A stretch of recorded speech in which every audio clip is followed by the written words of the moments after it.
Hello everyone, welcome back to literature people. मैं मधु पांडे। आज हम लोग देखने वाले हैं types of language planning.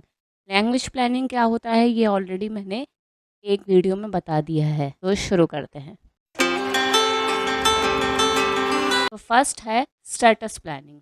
Status planning में क्या होता है कि जो लैंग्वेज कैसे यूज़ हो रही है, लैंग्वेज कैसे बोली जा रही है, उसको चेंज करना, उसमें क्या चेंजेस हो सकते हैं वो देखना।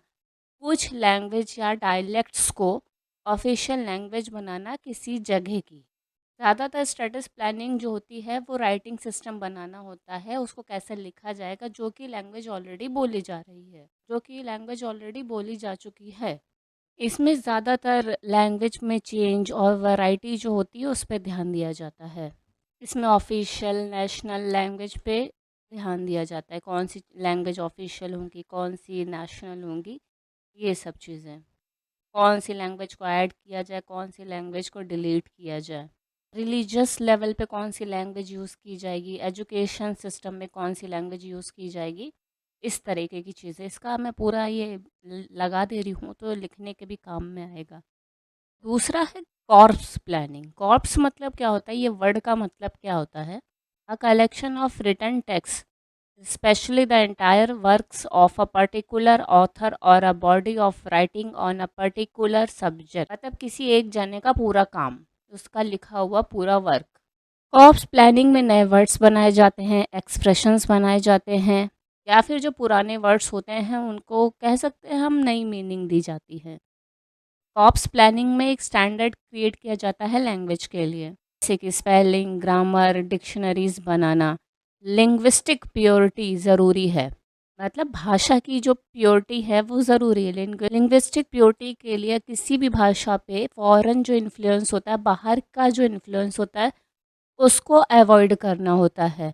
वो एक तरीके से अच्छा इफेक्ट नहीं होता लैंग्वेज पे। वही है, इसमें स्ट्रक्चर, वोकेबुलरी, मॉर्फोलॉजी, स्पेलिंग, ये सब ध्यान दिया जाता है। कॉर्प्स प्लानिंग और स्टेटस प्लानिंग काफ़ी टाइम साथ साथ चलती है। अभी किसी पर्टिकुलर चीज़ को चेंज करना है, किसी पर्टिकुलर वैरायटी, किसी एक चीज़ को चेंज करना है, तब ये दोनों साथ में चलते हैं, कॉर्प्स और स्टेटस। अभी जैसे किसी जगह की ऑफिशियल चीज़ को चेंज करना है, कुछ वैसा चेंज करना है, तब ये दोनों चीज़ें साथ साथ चलती हैं। Acquisition planning. एक्विजिशन मतलब होता है an asset or object bought or obtained typically by a library or museum. किसी लाइब्रेरी या म्यूजियम के द्वारा किसी चीज़ को खरीदना। इसमें जो होता है लैंग्वेज को सिखाना, इसको थोड़ा अट्रैक्टिव बनाना कि जो दूसरे जने हैं वो लैंग्वेज को सीखने की कोशिश करें, उनको मतलब अच्छा लगे सीखने में। फिर है प्रेस्टीज प्लानिंग। प्रेस्टीज तो हमें पता है क्या होता है, मतलब प्राइड से थोड़ा रिलेटेड होता है। अब जो लैंग्वेज में है वो उसमें पॉजिटिव वैल्यूज़ भी होनी चाहिए। मतलब पहले के में जो है प्लानिंग में प्रेस्टीज को इम्पोर्टेंस नहीं देते थे, बट अब वो देने लगे। एक जन है हरमन, इन्होंने लिखा था, every planning effort has to rely on a kind of psychological background which favours an effective implementation of a planning goals and which ultimately is the most crucial variable for a long term success of planning. Any kind of planning has to attract positive value. मतलब कुछ भी planning कर रहे हैं, हम status कर रहे हैं, कॉप्स कर रहे हैं, एक्विजिशन कर रहे हैं, बट उसमें प्रेस्टीज भी होना ज़रूरी है, उसमें पॉजिटिव वैल्यूज़ भी होना ज़रूरी हैं। पॉजिटिव वैल्यूज़ से ही ज़्यादा बेनिफिट होता है चीज़ों को। प्रेस्टीज में हम ये भी देखते हैं कि जो लैंग्वेज है वो कैसे वो परसीव कर रहे हैं, कैसे वो समझ रहे हैं। जो स्पीकर्स के लिए भी वो चीज़ ज़रूरी है, वो नॉन स्पीकर्स के लिए भी ज़रूरी है। मतलब जो लैंग्वेज हो उसका पॉजिटिव होना भी ज़रूरी है, उसमें एक प्रेस्टीज होना चाहिए। ग्लोबल प्लानिंग में मेजर इश्यूज़ को इन्वॉल्व किया जाता है, जो कि सोशियो साइकोलॉजिकल होती है और इमोशनल होती है। डिसीजंस इसमें मेजर होते हैं, जो कि स्टेटस और कॉप्स दोनों में ही यूज़ होते हैं, मतलब बड़े इश्यूज़ लेते हैं। ठीक है, ये स्टेटस और कॉप्स का ही एक तरीके से हम कह सकते हैं पार्ट होता है। और ये ग्लोबल प्लानिंग भी ऑब्वियस सी बात है, ग्लोबल है मतलब बड़े स्टेटस पे होता है।